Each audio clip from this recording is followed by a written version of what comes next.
It's weird. Like when I was poor, when I lived in the trailer park, I'm like, everyone should be allowed to have everything. And then now I'm allowed to go into the lounge, and I'm like, you know what? They let too many people into the lounge. we gotta limit how many people they're guffing up the lounge. Trekking heavier, traveling light. There's one thing that's right wherever I go. That's where I am.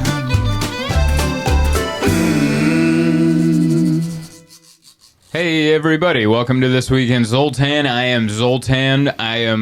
If you're watching this on YouTube, if you're listening, this isn't going to make any sense, but if you're watching, we're going to leave the TV right where it is. So it's my head within my head. Mike brought up a good point. This is This Week in Zoltan. I'm in myself. I'm in me, like some sort of weird self-Kama Sutra. I am within myself to be here with you. Welcome. I think this is episode 353. If I had to guess, I got Mike Albanese. Is that pronounced correctly? It is. Hell yeah. Right. On the ones and twos, we got my wife, Emma. Hello. Hello. We turned up your mic this week so we can hear your sultry sounds.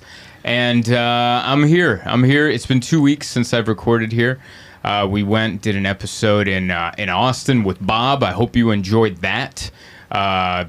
Creek and Cave in Austin, Texas is where I went, and they had a very nice podcast studio. Very cool. Next door, and they're like, "Do you want to come record an episode?" And I'm like, "That'd be cool." I got my buddy Bob here. Let's record. That's great. And then we show up at 5, and they're having a full-on bachelorette party in the showroom. Oh, okay. And so during the entire episode, you just hear like women wooing and Shania Twain blasting through the walls.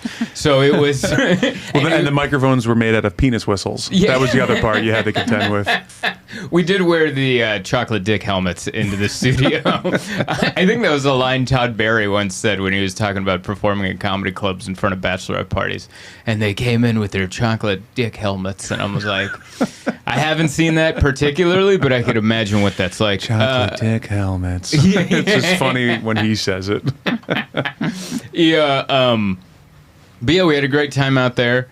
Austin is a scene, man. Have you gone out there to check out the comedy in Austin? I was there years before it became what it is. I would go out there way before it was what it is now. So I've heard a mixed bag of reviews. Well, it's all right. I mean, yeah, for sure. Listen, I mean, if you want to get particularly into the comic side of things, there's some really great comics out there. There's some horrible comics out there, and there's some road hacky comics out there. But that's every scene. Yeah, that's every scene. I've seen that in L.A. I've seen that here in New York. Every scene gets a shine for like a year or two where they're like, "Oh, you're from here? Oh man, I hear it's killing it right now." Right. And then they jump their own shark, and then it's no longer. That's true. The shine's gone, and you're like, "Oh, just because you're from there doesn't mean you're good at comedy." That's true. Like one or two people make it out of the scene, and then all of a sudden everyone's like, "Well, I'm from where they're from." It's like, well, okay. I was about to say something about it. I was about to start off positive with Austin, but I'll touch on the no, because I noticed the negative sides to it too. I don't even know if this is negative. I think maybe this is just me being jaded, I guess would be the term. But I was about to say something about Austin that is also true about every scene. There are open micers there that can sell tickets. Like, for whatever reason, whether they went on Kill Tony or if it's out here or somewhere else, they just got big on some viral videos and now they're moving tickets and touring. But then you see their act and you're like, this is low grade, open mic level. Yeah. But the bar for stand up has been set so low, which is great for me. Like I'm not saying I'm a bad comic. I'm not saying I'm great. But if you're like a good comedian, you just being good because the bar is so low has now bumped you up 2 extra notches. Wow, I didn't even think about that. I always look for the positive angle to everything. That's so fair. Even though it annoys me a little that an open mic level comedian can fill a comedy club, at the same time you got to go, well, what does that do for me? That makes me seem a lot better just because I've been doing it a little longer and I'm not horrible. Yeah, I feel bad for those comics though, the open micers that are selling tickets, because it's like that ego boost that early on is really not going to do you any good, because it's not yet. That crash is coming. It's Listen, big time. We are in a comedy boom right now, and I am enjoying it and I hope it never ends. But if we're realistic, so did every comic in 1985. Yeah. They thought nothing was going to come down, and it's going to be interesting to see a lot of the comics that are selling tickets now, where they're going to be in 10 years, in 15 years. 10 years.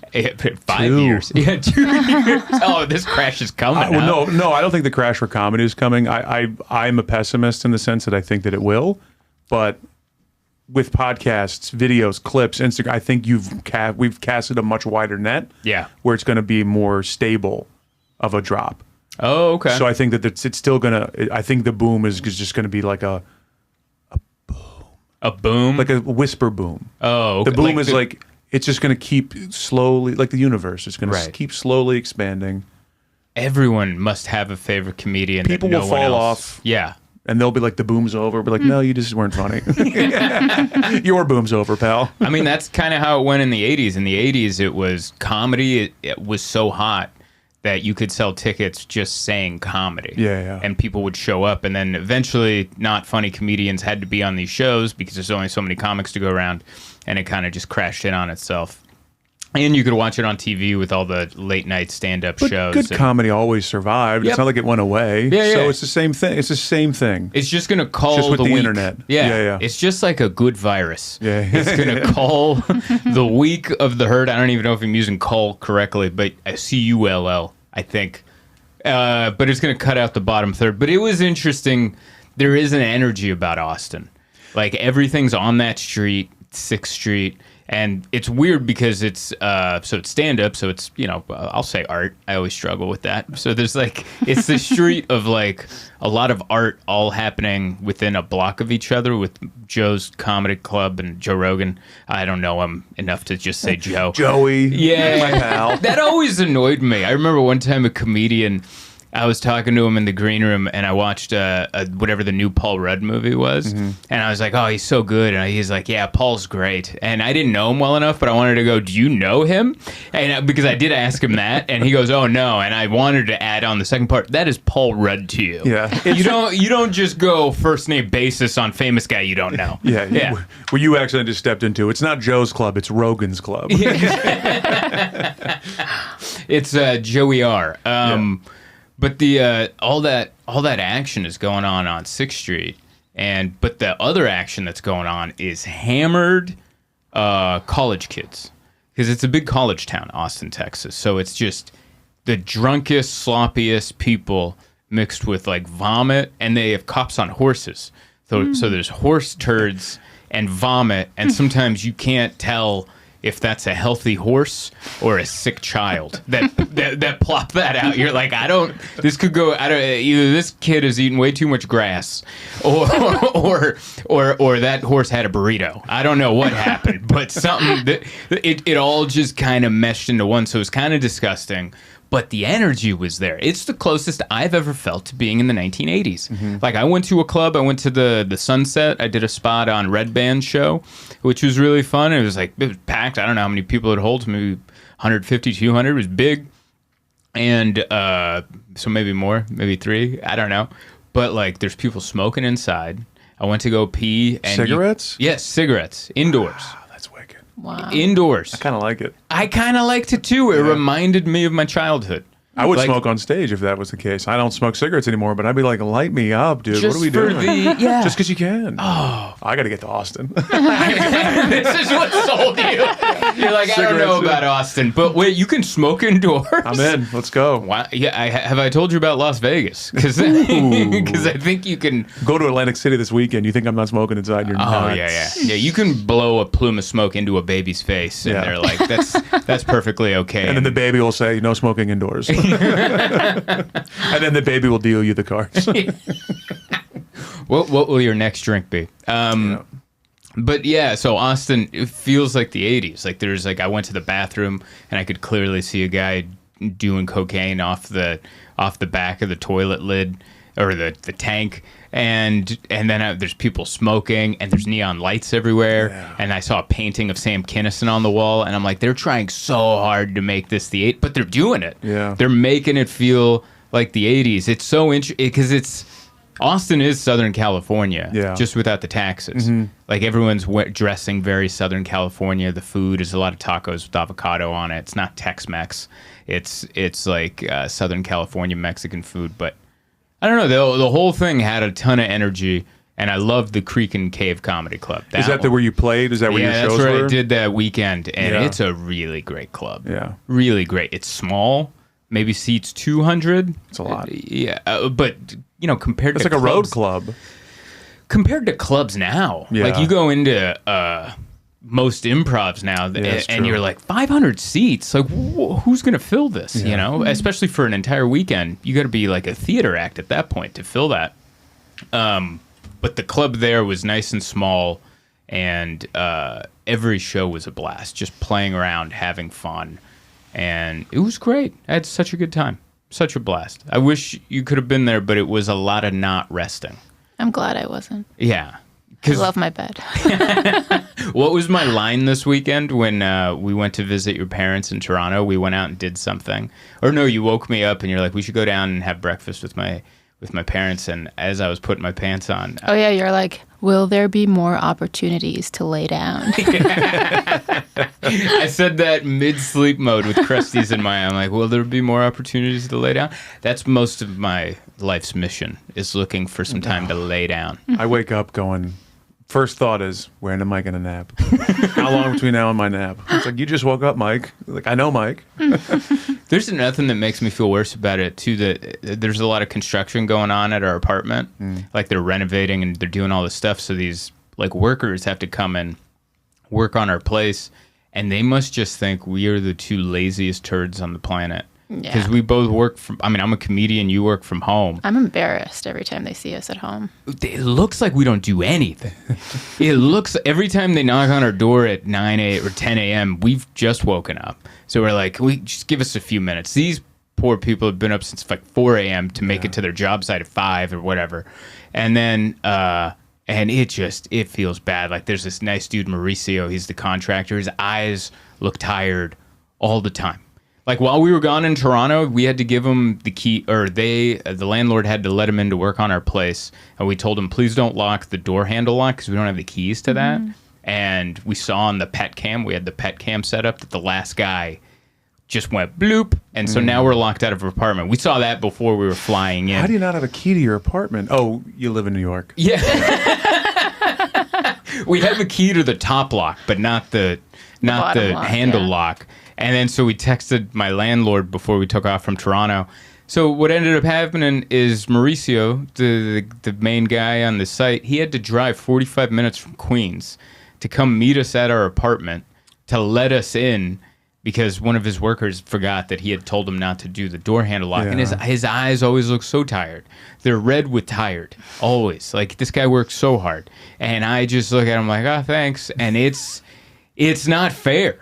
Because I'm not going to lie and say I know what the other side is, but I used to work warehouse jobs and stuff. And then when the office people would come in with their suits, and they'd be like, oh, and they would try to act like we're on the same level. Like, no, we're not, dude. I'm wearing a hoodie to work. You're wearing like loafers and a loose, ooh, I got a tie on because it's Tuesday. Oh, what are you on your third coffee? Cool. Yeah, exactly. You must have such a cool life. Are you gonna be in air conditioning going click click click? Look at me at work, click click. And then now cut to me being a comedian. I'm the laziest man alive. Oh, yeah. And I'm like, oh, maybe I'll get a bagel. Well, these guys are jackhammering drywall or whatever you do to drywall.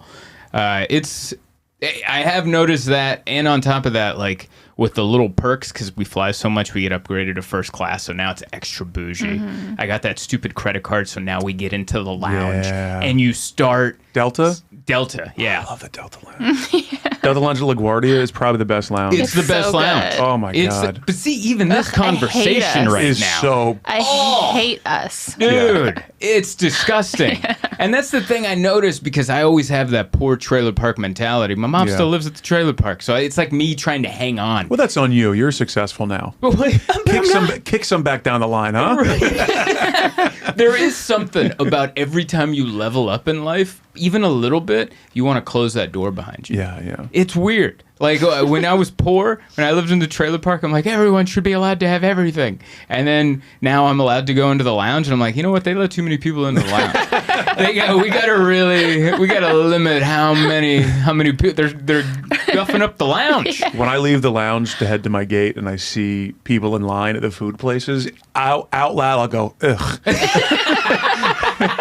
Why are you standing in line? Just go, oh, my bad. Because that's the same thing. I don't come from anything. I was raised by a used car dealer and a birthday clown. Like I don't. So like I have no leg to stand on. Birthday clown. Did you catch both of those? I was raised by a used car dealer and a birthday clown. Two different people. Two different people. My mom and my dad. Yeah. Who was the birthday clown? My dad. No, I'm kidding. My mom. Your mom was a birthday clown? Buttons the clown. Yeah. Oh my God. Yeah. So we don't like. The point is, I'm also the same way. I'm walking around like I can't believe I am becoming the person I'm becoming. It's gross. I want luxury. Yeah. It's gross. And it creeps up. And it's slowly, like, we went to a nice dinner for her birthday, and we judged everybody that was there as being bougie, but we were also there. Yeah. But there was a guy that the drunker he got, the more he tried to relate to the waiter, and eventually did the douchey rich guy thing that you see in movies where they're like, oh, have a drink with us. Okay, have cool. a glass of wine with us. Yeah. And they're like, oh, no, we're cool, right? And that's because the little bit of shame came in that realized he's like, all these waiters are working so hard to give us this great experience that the shame set in. So he's like, oh, my way to offset that shame is to make you have fun with me. Right. And see, now we're on the level. But all that is degrading to the waiter. He doesn't want to have a drink with you. He wants a nice tip, and he's got to go home and try to enjoy life. He's here on a Friday night serving your dumbass. He doesn't. Just be nice to him. Be nice to him. Yeah, tip him, be kind. Tip him, be kind. You're the coolest person. You are now the coolest person on earth. Yes. Yeah. My daughter waits tape. Oh, does she? Yeah. Cool. Another McAllen. We don't let our daughter have her money until she's properly married. That's written in the will. It's one of those. So it becomes a rom-com. She's like, I need this money, but I'm gay, but my parents won't accept me. Can you pretend to be my husband? Then I'll get the will, and then I'll marry Lisa like I wanted to all along. Did I just write a script? I think you might have. I think it's been done. Let me ask you this. Before you guys got married, if a friend of his was in that situation, would you be like, go ahead and marry this guy or this girl who's gay? Like, do you think that would be a thing that you would allow in your relationship? Because obviously it's not a sexual thing. It's just like a purely paperwork thing. Right. Oh, that's Would you be interesting. okay with him marrying a girl just so she can get her money and she's gay, and then vice versa? Do you think you would do that? Let her marry a gay dude so that he can get his money? Depends Yeah. on what state it's in. What state is it? What's the taxes like? That's really funny. Is it easy to get a divorce after? Like, Yeah, okay, you yeah. know? That's Oh, smart, yeah. Get an annulment. Yeah. I think the problem that would bother me, I guess the factual, like the matter of factness about it wouldn't bother me as Yeah. long as like, it was all out there. But then so now we can't tell people we're together. Like you can't go on social media and go, Right. this is my wife or this is my girlfriend because they're supposed to be married to this other person to get daddy's money. Well, okay, you're getting a kick. You're getting a kickback. You get a percentage, 10% of their Yeah, you get 5 Wealth. points or 10%. Yeah. Of generational wealth. easy. Yes. Yeah. I like how we're talking about this like one of us has this on the table. I'm like really considering it. I'm like, what? Well, there was a point I got asked to marry a girl. There was like an option to marry this chick so that she can get citizenship, and I was like, Yeah. I'll be down. Yeah. Yeah, it wouldn't bother me. Take Right. a couple pictures. Give a fuck. Take a couple pictures. Yeah, what are we doing? But if you get busted, it's like you're a sex trafficker. It's a good point. If you think about it. Right? Okay. I mean, even if you're not intimate, I think the label of like, you could be, you know how like sometimes you pee in front of a school and now you're a sexual predator, Right, even though right. the school wasn't in session and it was 2 a.m. I think maybe I could see the law being twisted that you got married for a green card to get this lady in from Peru. You're a sex trafficker now. That's and now you got to interesting. walk around going, I'm a sex trafficker. And people are like, good Lord, what a monster. Yeah, but I made $1,500. So You know? pretty good. Man, that's not bad. You think that's what polygamy is all about? Like, really, those guys just have one wife and the other 5 are from Ecuador, and they're just all green card wives?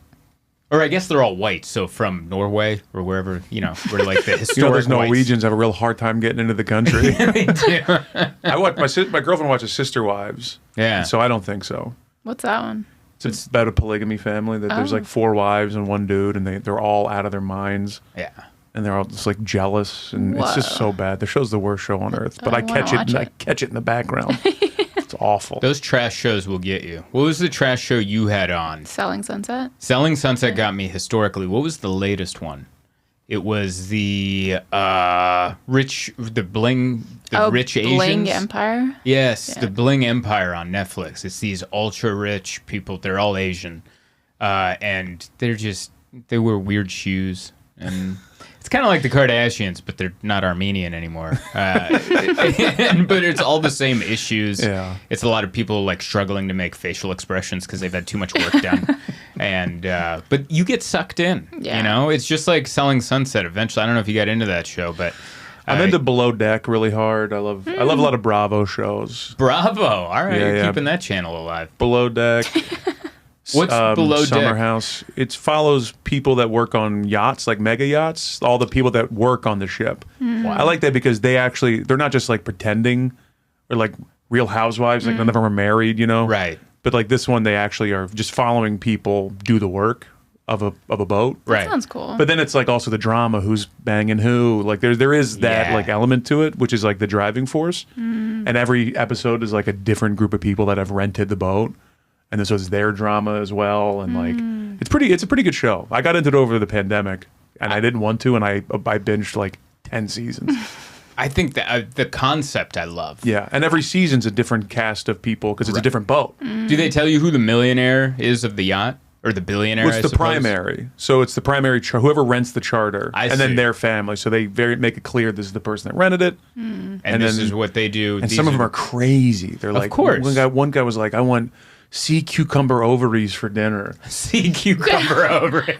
But that guy was a douche. That's the kind of stuff I try to tell you to order when we get upgraded to first class, but it's a short flight where there's obviously not a meal. I always think it would be so funny to pursue, just sit down and be like, they're like, what would you like? I'm like, I'll do a coffee and the lobster thermidor, and just to watch them react and go, this is an hour flight. And they're like, yeah, well, just tell the guy I'll do the lobster Can I thermidor. speak to the chef?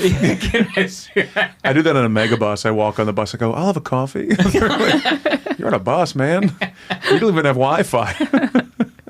Yeah, but going to what you were saying, like that, I love that show concept. They should switch it or do another show where it's not a luxury yacht but Carnival Cruise Lines, and you follow the employees. I'd Because watch I it. used to work on Royal Caribbean, and you make friends with the crew, like the backstage crew. And most of those people come from like super poor countries, and they make like next to no money, and they send it all home. Yeah, yeah. And they live like double lives. Like they have their, like you'll meet someone, and it doesn't matter which gender, but they'll have their at-home spouse back in the Philippines or Brazil or wherever they live, and they'll have a ship husband. Oh, wow. They live like full double lives. I wonder if they're hiring. Sounds pretty great. Dude, it's very low pay. It's a lot. You're on there for 6 to 9 month to a year contracts. You're living in these cubbies, and because I remember that the first time I ever worked, I do this a lot. Well, I'll embarrass myself and I'll not know it. First time I ever worked on a cruise ship, they gave me a room with a balcony, which sounds amazing, but the room, like, I don't even stay at fancy hotels, but the room was kind of dirty. Yeah. Like it was like dusty, and the balcony was all broken, and the shower was small. And I remember telling the guys backstage, because I made friends with this British guy, Dan, and I was like, man, my room kind of sucks. He's like, oh yeah? And I was like, yeah, it's got a balcony, but it's weird. And he's like, oh, all right. And then one of the nights I was hanging out with them in the crew bar, and then we went back to their room. It's a windowless jail cell they share with another person. Bunk beds. And then I went into the room and I was like, hey man, I'm really sorry for bitching about my room the other day. And he's like, I already knew. He's like, oh, I knew you didn't know where we were staying. Yeah, And yeah. I was like, I will always My balcony's gross. Oh, cool. You know what time of day it is? when you're in your room? Cool. But I tried to be the cool. So what I did was we would all drink, and then you could order free room service if you were up there. So I ordered, like, one night I ordered 12 cheeseburgers. And brought it down. And brought them down. And then, but that was me 2016. Now I'd close the door. And I'd be like, no, you guys aren't allowed to have these cheeses because I'm a bad person now. I'm a, you know, you got to pull yourself up by your bootstraps. Still ordering 12 cheeseburgers, but throwing them all away. Because what's the point of money if you can't make people who don't have it feel bad? You know what I mean? So horrible. It's so bad. I don't even, oh man. Can you imagine? Because I'm not even, we're just like middle class, but we don't have any kids, which makes us kind of rich. Yeah. You know, that kind of weird wealth. But we also live in New York, which definitely humbles. But yeah, you just want to close that door behind you. And oh, it's so horrible. But yeah, that's what it is. Austin was amazing. Spending time in Toronto was really good. Your parents are hilarious. Persian from Iran. Iran. Excuse me. You corrected me on that, like our second date. You're like, don't say it like Fox News. Like, it's Iran. And I was like, oh, I was over there like, Iran. You know? And do you know Gilbert Lowen? He's a great comic out of Atlanta. He's from Afghanistan, but his merch, it just says Iraq, you break. It reminded me of that. Dude, you must sell out in the South. That's a great shirt. Well, he does have a Southern accent, which makes it even funnier. Love that. You ever read the Koran? That's one of his. That's one of his favorite. Some good stuff in the Koran. Liberated Iraq. Remember that? Anyway, we did it. Yeah.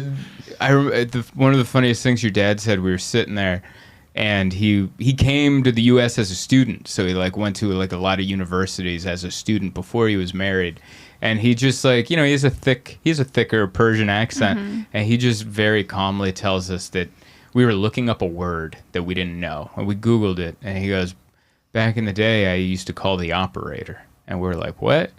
And he's like, he used to dial 0 when he was with his friends, and if they didn't know the definition of a word, or if they read a section of their textbook that they didn't understand, they would call the operator, and they'd go, what does this mean? And they would read like a block of text to the operator. And we were all dumbfounded. We're like, they'd put up with that? And he's like, oh, yeah. We'd call all the time. And he's like, sometimes we'd get dates. And they'd go out with the operator because they're like, they're not doing much. How did the operator know the answer? Did they have the internet? I think like back then, I guess operator's not even a job anymore. But back then, maybe that was like that was a job with a degree, just in case someone called and was like, hey, they're going to ask you like what the equation of pi is, or I don't know what you would ask or what they asked. But they also just spoke better English than my dad, so they were just trying to explain. So they were probably like simpler questions. Simpler, like just what does this mean? Why does knife have a K on it? Yeah, like simple foreigner, because like that was a lot of my mom's questions when we came to, was like, and you just got him a Gallagher VHS and explained the whole thing. Numb thumb, dumb tomb. Like, damn. There's no W in one, but there's 1 and 2 where you don't need it. That was one of the jokes that came up the other day. That's so weird you brought that up. Like, I love Gallagher. The really well written Gallagher. So good. What an insane psychopath Gallagher, based on everything I know about him. But really well written, really well written, simple jokes where you're like, why didn't I? Such good writing. Why'd you wear roller skates? You know what I mean? Like, you didn't need it. Such good writing. You didn't need to smash watermelon. Yeah, you didn't need to throw peanut butter on a map of the world. You know what that's like? Because his jokes were so well written, and then he'd come and smash watermelon. I don't know if you know this about Gallagher. But, I don't even know who that is. Okay, so Gallagher is a comic from the 70s, 80s. He had like wild long hair, a mustache, and he had really well written jokes. A lot of them were not wordplay, but like breaking down English language, kind of like what we were doing right there. But then another part of his act. Oh, okay. Do you know that? No, I don't Oh, wow. know. Yeah, she a lot of Americana, especially like 70s. Emma doesn't know. I'm Canadian. Yeah, that's I'm Canadian. We didn't have Gallagher. But the other part of his act is he would smash watermelons. Like put different fruits, and he had a giant sledgehammer. Remember the club in Phoenix, Arizona, where they had the big sledgehammer on the wall? Yeah, That's his sledge-o-matic. Oh, wow. And he would smash watermelon. He would do a joke like, reindeers, blah, blah, blah, and then boom, and then watermelon would fly. Everyone in the front 2 rows wore plastic. Oh, my God. To not get, and they loved it. He's selling out theaters. He's a huge act. But what's so weird is that people remember him now for the watermelons and smashing fruit, not for the well-written jokes. It's almost like, imagine if Neil deGrasse Tyson opened a strip club, and now and then 50 years from now, the only thing he was remembered for was strip clubs. Yeah. And you're like, no, he was like a smart guy. He was like he was science. Yeah, he was science, but then he also did. It makes no sense. Like your jokes were so well written, you didn't need to smash the watermelons. I guess everyone at that time was a gimmick. What's your gimmick? Kinnison was screaming. That's true. There was everyone had a thing. Yeah, Bill Cosby was family. That switched, but back then it was family. Eddie Murphy was what, leather? Like he wore leather? Yeah, cursing, leather. Sam Kinison yelling, nursery rhymes for dice. A lot of piano players, guitar players. Like it was theater more than it was just stand up. Speaking of, to go back to the earlier thing we said about Austin, about like what the comedy, not just Austin, but the comedy scene now in general. I don't know if you know this, but back in the 80s, each comic had a crew. Oh yeah.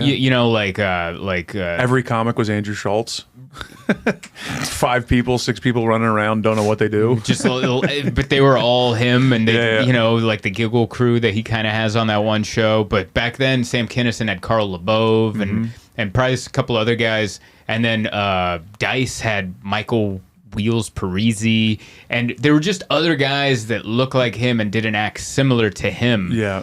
But weren't him, and they were like his lackeys. Well, even now, like Plastic Cup Boys for Kevin Hart. See, I don't know who that is, but it's like 5 comics that do Kevin Hart openers and but then he like produced a special for him. Yeah, I think it's still a thing at a certain level, but in the 80s, you could 5 minutes when you were a superstar. Yeah, so you could have a crew and you could have more crew than you have minutes. It's weird to watch. I don't know. I guess maybe because I'm such an outsider. That like if like comedy was all crew based, like you gotta have a crew, I'd be like, I just want to do comedy. Guess I'm out. I guess so. That's what I think every time I edit a clip. I'm like, I just wish I could be a comedian. Well, thanks for editing this podcast. You're welcome. No, my clips. Yeah, your own. I'll happily edit everyone else's clips, but then when I get to my own, I'm like, this stinks. Yeah. Thank you for hitting record on this podcast and setting up. But yeah, it's I don't know. I forget how we got there. Oh, we were talking about your dad asking out the operator, and then we went down Gallagher, and then to 80s. You said something about Austin, Texas. I don't think did you finish that? I think I did. Okay. It was just kind of because they have their scenes and they have their groups. Oh, right, too. Crews, yeah. Where Schultz is so big, he has a group almost in different cities of comics that he has. Like Schultz is crushing, like to that level. I'd like to have. I think the only crew I ever liked was like in middle school when Kid Rock had that little person, Joe C. Oh, yeah. He had a midget fella. I don't know if you're allowed to say. You know what I mean. He had a little fella, Joe C. I'm Joe to the CEO. But he also used to run around with Vern Troyer, I thought, too, was part of his gang. Yeah. So if it was me, I'd like to have some little people around. That'd be pretty cool. That'd be nice. That'd be fun. Yeah. All right. we're all in agreement. I think we're all just like, what's the riff? What's the bit here? I got nothing. I would just like little people around. I think make me feel taller. All 5'9" people are little around me. Yeah. just everyone that's just like 5'5". Well, they're little to me. 5'9" is pretty tall when everyone around you is 4 feet tall. You're like, hell yeah. What else did I have written down? We had a really good time in Toronto. Mm-hmm. What did we get into out there? It was your birthday. That's what we were celebrating. Oh, birthday. Yeah. Thank you. And it was a bunch of people got you gifts, but at the same time you said it didn't feel like a proper birthday just because you've had so many of them. I feel like the older I get, I just feel my birthdays less and less. Yeah. If that makes sense. That's so normal. I'm 36. I haven't felt a birthday. It's 21. I think, was the last birthday I really felt. Maybe 25. Right. Yeah, because I remember the 21 was a huge celebration. All my friends came out. So much fun. 22, I got left at a bar that none of my friends showed up to except for one. And then he went off to chase a girl. And I was left with that guy's friend who's like, let me get you a drink. What will it be? And I'm like, I don't know, whatever you're getting. He goes, all right. And then he orders 2 of whatever. Gin on the rocks. Yeah. But here's the best part. The bartender's like, all right, $21.50. And he turns back to me. You in on this? And I was like, oh, you're not even buying me a drink. I'll say the order for you. Yeah. And then I had to split a cab back to the whatever house we were staying at, and he tried to get in. He's like, you got a 20 for this guy? And I'm like, no. I was so offended that no one cared about my birthday. Aww. And that was 22. So I think 21 was the last real. You've thrown me some good birthday parties, but as far as like feeling the age, it just feels like Tuesday. It doesn't feel like any different. I think 32 is a good one to start feeling that at, you know? Because it'd be weird if 32 was like this huge day for you and you threw like a gallant party. Remember that cranky old lady that I ran into at the basement show?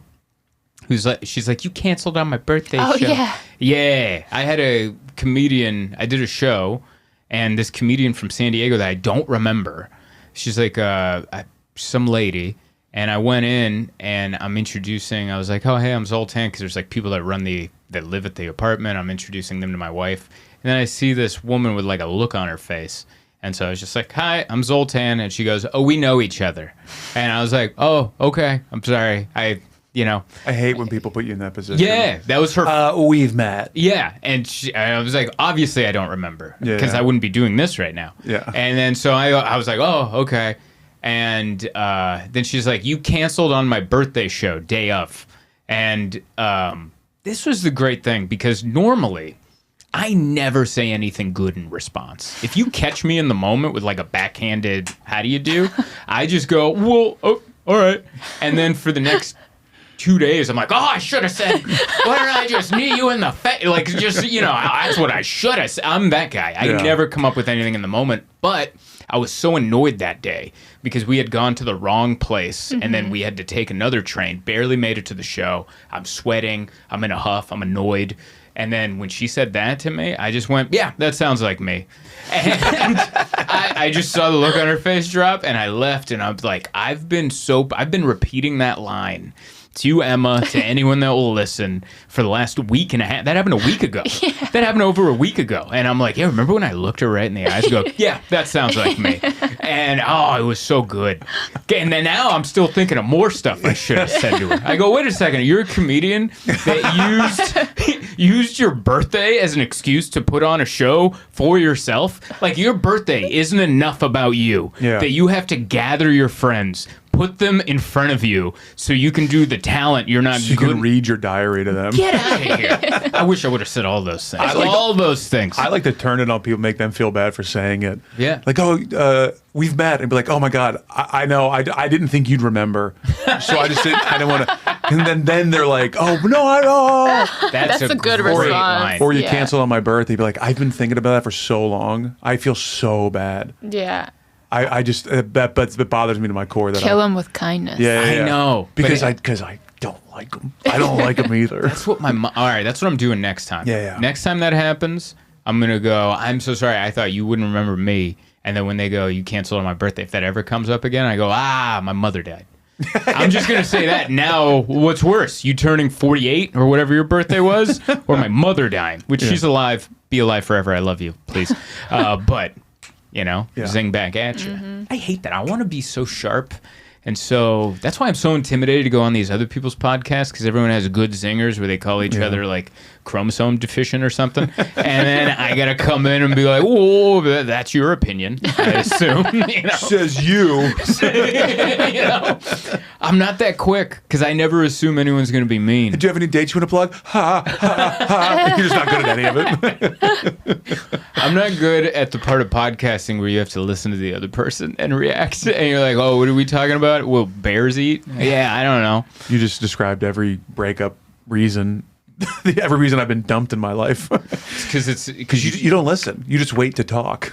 Like, oh, okay, fair enough. Fair enough. Damn. Yeah. You've called me out for that. So many times. Yeah. I think that's a common thing because, like, no matter the conversation, we could be talking about eggs, and you could tell me a story about eggs or an article you read about eggs. My brain naturally Rolodexes through every experience I've ever had with eggs, and now I want to quickly tell you about the time I had diarrhea at a friend's house because the eggs rolled and they were undercooked.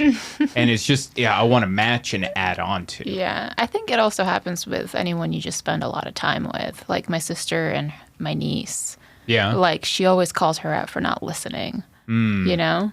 But that's also her kid, so, like, it's extra hard, you know? Yeah. Because yeah, I get what you're saying. Like, I'd like a kid, but I don't want them to Talk. Yeah. I yesterday when I went and grabbed food, I was walking back and there was an older kid, maybe 12, 13, turned to his dad, and the only part of the argument I heard was, "I said that, but you weren't listening." That's what the kid said to the dad, and the dad actually went, he responded with the, "Don't call me out in public like that, you know, like, what the hell?" Well, be more interesting, son. Yeah, dude. Say it with more pizzazz, buddy. You know why I wasn't listening? Because you're 13. Your stories suck. Do you know how much stuff I have to listen to? Like, make it interesting. Do you have any idea how expensive this city is? Do you have any idea that I can't, I don't That know. reminds me of planes, trains, and automobiles. Yes. Here's an idea. When you're telling a story, have a point. It makes it so much more enjoyable for the listener. You're like a chatty Cathy doll, except you wouldn't have a string. You pull it back yourself. Da, da, da. God, I Oh my love that God, scene. you guys are both so insane. Oh, my God. That movie's one of the best movies of all time. Me, you, and Nate McIntosh should hang out. All we do is talk hours on road trips doing the gigs, just quoting that movie. I love that movie. And creating your own quotes for that movie in the moment. It's so good. I love that, it also shows where the country was economically. Yeah. Where you could be a traveling hobo selling shower curtain rings and still kind of making ends meet. Yeah. Still kind of making. He sold shower curtain rings in a giant trunk, and he's dragging them around town. His wife's dead. He has no place to live. I haven't He's been not home in homeless. years. I haven't been home in years. I haven't been home in years. Yeah, I love that First movie. kid came out sideways. She didn't even scream or Screaming. nothing. We got it. You're a trooper. One of my favorite lines is actually a really understated line in Planes, Trains, and Automobiles. It's right after they get picked up by the redneck guy. They're in the back of the truck. Gus's son? Gus's son. They're in the back of the truck. People train don't run out of Stubbville. Or People train don't run out of Wichita. You got to go to Stubbville. And they're like, all right. You're not catching a train out of Wichita unless you're a hogger cattle. People train run out of Stubbville. I love this movie. It's so we good. haven't watched it this year. We got to run it back. She hates watching movies we've already watched, but they're so good because you know what's coming, and then you get to be ready for it. And sometimes you watch a movie so many times, but a new scene hits you different. Yeah. And you're like, oh, that's why that's so funny. But my favorite kind of hidden scene that I laugh at all the time on Planes, Trains, and Automobiles, John Candy, Steve Martin, they're in the back of the truck, freezing their asses off, going through the back country of Kansas, trying to get to the people train, running out of Stubbville. And there's gloves.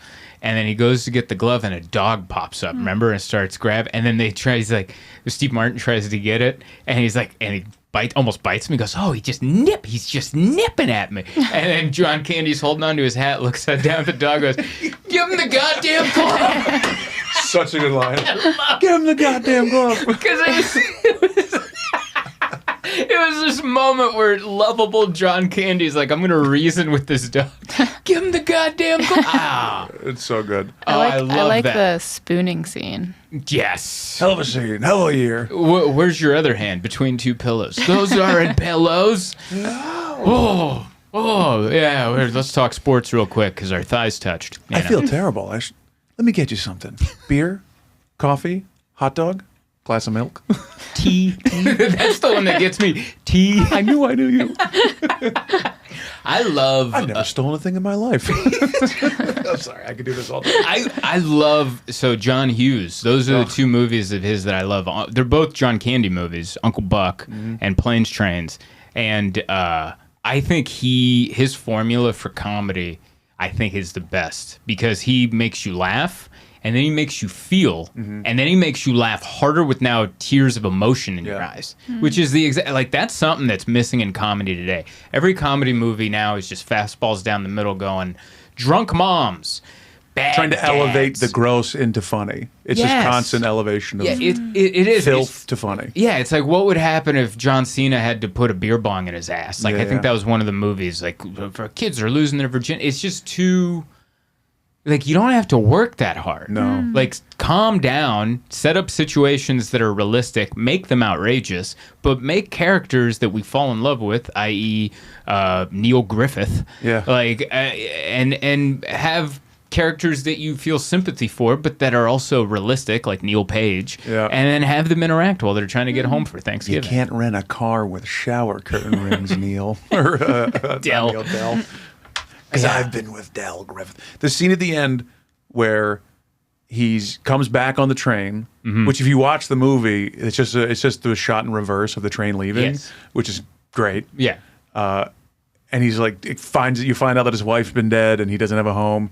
Then the music of him walking, carrying. I'm getting chills right now thinking about it. It's such a good, funny, perfect movie. It's what Thanksgiving is. It's the perfect movie. It's about love, food, and family, and making new friends. And Not to keep belaboring this movie, and I Yes. apologize No, for bringing it don't up. stop. I'll do a whole episode The on only thing that bothers me about that movie, the black eye. well, there's too many. Okay. There's none in Chicago, apparently. Oh, I said black eye. Yeah, that's what I said. Oh, okay. Is the wife Yeah. is so upset Yeah. about him. It's like the plane did, like, she's so mad, and when she shows up, it's like she's crying against the wall. Like it's not like he left you. Yeah. The plane, it's a blizzard. Like she has no understanding of the outside world. I think that was the big critique on John Hughes in the 80s was the sexism. Oh, right. Yeah, because someone told me that. They're Oh, like, it's because her brain's little. That's okay. You know, I didn't even think about it. Women got little brains. You know what I mean? they're too emotional. They don't know how to handle emotion. But yeah, John Hughes I don't understand what a snowstorm in Chicago has to do with Wichita. Oh, okay. I can't. How can I help you then? Look at the map. Do you know how flights get diverted? We're in the air, lady. So John Hughes, I actually never watched 16 Candles or what was the other one? But a friend of mine was like, "Oh, you like Breakfast John Club? Hughes?" Breakfast Club I watched. Yeah, okay. But John Hughes movies have criticisms for what are they? It's a little bit of sexism and racial stuff with like the Asian character in like 16 Candles, I think. Sure. I never watched that movie, but I've seen clips enough to see what they're talking about. But it's so funny, I never noticed the little bit of, this isn't even a critique, but I guess where that little bit of sexism plays in is in Neil's wife, because she doesn't have proper motivation to be that upset that he's 2 days late from a work trip. Yeah, I always just assumed that it was a storyline that we never saw that got edited out. Because sometimes you'll see that in movies where like a reaction will be bigger than it should, but because they didn't actually, So I assumed that there was some other storyline there. There must have been. They finally came out with the lost footage, and there's like hours of extra bloopers and scenes that didn't make it. And I made you watch that last year.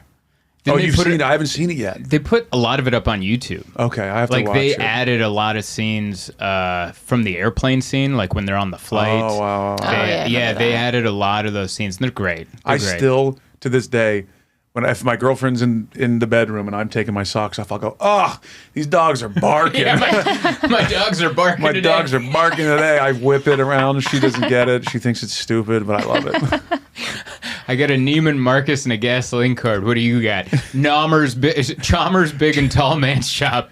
So 7-outlet change in the Pacific Northwest. They're great, but does us no good here. They got great God, stuff. I love that movie. They got great stuff, but does us no good in this situation. I love that movie. That's actually... I thought you put your credit cards in my wallet. Why would I put it there? Kindness.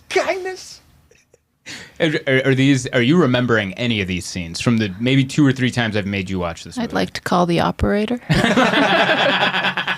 You know, Well done. So funny is that I got that gift. Well, I lived in Philadelphia, moved to Atlanta in like 3rd grade or something. Yeah. My friend, as a going away gift, gave me that movie. His parents bought it for him to give to me as a present because I think that they thought it was a movie about like machinery. Look, it's a plane, it's a train, it's a car. And I remember in second or third grade sitting watching, I want one fucking car with two and I was just like, this is the greatest thing I've ever seen in my life. And I've been obsessed ever since then. I remember the first couple times I watched that movie was on TV with TV edit. And then we rented the movie. And that scene hit so differently when you got the cuss words in them. Yeah, oh yeah. Because normally they're like, I want a Datsun. I want a Corolla. Or like you just naming cars. And then when you add the F-bombs in there and you're like, oh, that is so good. So, I even love still like if I say Happy Thanksgiving over the phone, I go, Happy Thanksgiving, gobble gobble.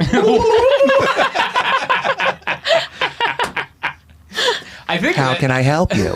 that movie actually showed a lot of who we are as travelers and who we should be as travelers. We should all be a little more Del Griffith. Yeah. A little bigger, a little more obnoxious to our fellow person, but so likable that no one can ever get mad at us unless they have to share a hotel room with us in Wichita.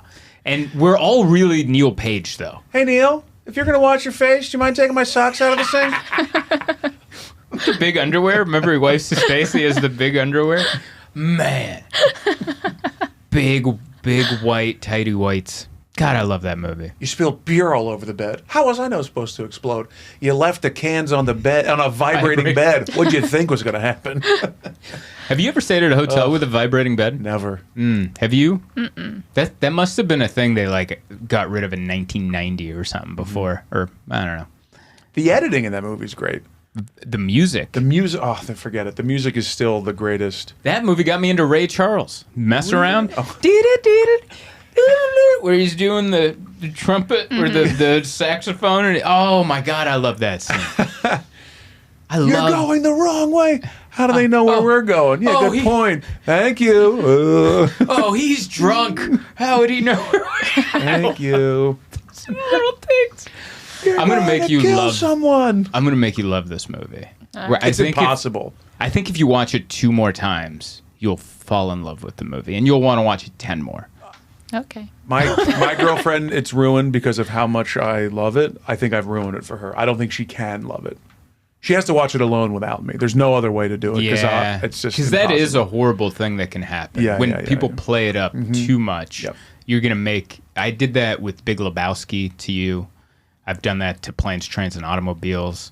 I haven't made you watch UHF yet, but I know that if I tell you all the things I feel about UHF, you're going to hate it. It's the Weird Al Yankovic. You watched UHF? I haven't yet. I love UHF. There's so many good lines in that. Yes, many times. I was thinking of Al, or Weird. The Weird Danny Al? Radcliffe one. I haven't seen Oh, I that watched one. that. That's amazing. I haven't seen That's that a really. one. It's on like Roku or something weird. Yeah, something weird, yeah. But it's free, so definitely worth watching. But yeah, I love the movies that are just repetitive, like Dumb and Dumber. Dumb and Dumber, you like a lot. I love and that. I've watched that. One of the lines that got me that I never noticed the first 100 times watching was when they're going the wrong way, and he goes, "I thought the Rocky Mountains would be rockier than this." And then there's a pause. And he goes, "Man, that John Denver's full of shit, man." It's so good. It's such a little line. And I watched it maybe 20 times, never noticed it. And on the 21st time, watched it, noticed it, died laughing, had to pause the movie and rewind it so I could watch it again. So good. Yeah, you always catch stuff every time you watch it. Yes, Yeah. and that's the great thing about movies you love is that the more you watch it, the more like little lines you catch. Also with stand-up, sometimes some of my favorite specials, I'll rewatch and be like, man, I was laughing so hard at this line. You I didn't laughed catch over the good, tag. yeah. I didn't catch this gem of a tag, and Go ahead, count it. $233 in there. If there's $1 more, then you can call me a thief. I love. Empty. What? We've been robbed. Oh, gee, Del, you think so? I love that. That's also the way you can tell that John Candy's poor, is that he knows down to the dollar how much money is in his wallet. Little hints, little nuggets along the way. In '89, you could have put a down payment on a house with $231. Yeah. Guy was rich. Dude, people used to travel with cash. People used to travel. Now it's with cards. This is the story I heard. So this is a big shift, but also has to do with Austin. I was talking to, I guess we can say it because it's his agent. Whatever. Brian Simpson, his agent got robbed in Austin. He got hammered, and then went out on 6th Street, and some women lured him into an alley. I love it. And there's 2 big guys there, and they robbed him. But this is how he did it. He didn't have cash on him. They made him unlock his phone, and they made him pay off all of his credit cards so they could jack it up all the way. And I was like, that's terrifying. Even without the paying off your credit cards, but just handing over your unlocked phone. Wait, paying off the thieves' credit cards? No, paying off your own. Like for me, I have American Express on my, because they took his wallet, so they have his credit cards. Yeah. They made him unlock his phone and pay off his credit cards. So now the credit cards of his that they have stolen, they can now go max out to whatever their limit is. That's Plus, they have hilarious. access to his bank account now, probably, if he has his password saved. Yeah. And all that, they could have cleaned him. They could have cleaned him out for everything. Yeah. And I was like, I think I'd rather get stabbed. I actually think that, like, if that would have happened to me in Austin or anywhere where they're like, unlock your phone and pay off your credit cards, and I'm gonna go into your bank account and take all your money, and we're like, just shoot me, dude. Just shoot. Like, you can't. I feel like credit card theft, though, I haven't been given a clear reason why it's not a victimless crime. Because you're going to get your money back. What about Insurance the bank account stuff? Like, if they go into your Bank of that's America insured. and clean out. It's insured. Really? Yeah. Oh. Up to $100,000. FDIC. That's what, like, if someone steals your credit card. $250. 250,000? Yeah. Even better. Okay. Yeah. Okay. I'm over here making my point. It's actually higher. But Yeah. like, who loses in that? Like, that's what I don't understand. Like, I truly want to know. I don't want my credit card stolen. I don't want to steal someone's credit card. But when it's like, someone racks up a bill, like, they'll just give you your money back. That's true. Zoltan, just give them your phone. Yeah, just give them the phone. See, I Don't didn't ask know to be that. shot. Because I think the thing I would think of is like, He's like, please don't get stabbed, dickhead. Just give him the phone. What are you doing? I think the thing I would think about is Unlock your phone. Do you guys have like a knife or like a blade of some sort? You can cut me. Can you just stab me and call it a day? Cut me down my eye so I have a gimmick now. A Gallagher / gimmick. Yeah, I don't want him in there. You know, You're a comedian / writer now. But I'll leave. I'm sorry for that. comedic / face. That's so stupid. But yeah. I don't know, man. That all that stuff scares the hell out of me. I don't want to get robbed. Like, that's a big one. Because my friend John got robbed once, and then I laughed. Remember that? I told that's him. a hilarious I story. love that because, like, his wife is upset that I laugh at it so much because he did get robbed in Kansas City. But it's the way he told me and the way he revealed the information that made it so funny. Because he told me, he's like, we were just texting. I forget if it was in person, but it was the way he revealed it. He was like, I got robbed. And I was like, no way. I go, what happened? He was like, it was a block from my house. I had to park far away. And then I was walking, and I just noticed, like, dudes kind of surround me. Like, one came from across the street, the other one came here. And then I looked up, and then they were there. And I was like, man, I'm so sorry. He's like, they took your wallet? He's like, yeah, they took my wallet, my phone, and they tore my favorite shirt. And I was like, oh, they roughed you up? And he's like, no, it tore because when I was on the ground, I put my arms out and it tore. And I was like, they made you get on the ground? And he's like, no, I just assumed they wanted me there. It was the reveal of the story where I'm like, so these guys came up to you to rob you, and you just assumed you should lay down and put your arms out, and your shirt was so tight you blew out your shirt. And he's like, yeah, pretty much. And I'm just like laughing. I think that's so fun because I could see myself doing a similar thing. Oh, I'm sure you want me to take my pants off or something. All right, let's see what's going on here, fellas. There's a really funny comic, Matt Benjamin. He has a bit similar to that where he get robbed. And they were like, get on the ground. He just like laid on his back. And they're like, lay in your stomach. He's like, I don't know. I've never done this before. I just laid down. I don't know. I feel like I would be more on that side. Like, there's no way I'm going to fight back. Because I'm also not ready, you know. You have to be in the mode. Like, that guy was ready to rob you. He's in I'm going to rob you mode. You're not in that mode. You're not ready for that action. Yeah. I don't know. We've hit an hour. I just realized. Well, let's wrap this bad boy up, eh? How about it? I guess I like it. Both of you are like, yeah, that's you. That's what you do. You wrap this up. Thank you so much for listening, downloading, and sharing and subscribing. We're super close to getting 100,000 subscribers on YouTube. We are 2,000 away. So if you are hearing this and you are not subscribed to my YouTube channel, please subscribe to my YouTube channel. I want a plaque. I don't have a college degree. I don't know where my high school diploma is. My point is I have nothing on the wall that shows any type of credentials, and I would love that YouTube plaque, and I'm 2,000 subscribers away from them mailing me one. And I told Emma this. My fear is that right when I hit it, because so many people have it, they're going to up the credentials, and they're going to be like, it's now 500,000. You're like, no! So help me get to 100,000 before they move the goalpost on me again, and I can't get in. I promise once I reach the next level, I will turn around and close the door behind me. And thank you for watching and listening, and cheers. I'll see you next week. Trekking heavier, traveling light. There's one thing that's right wherever I go. That's where I am.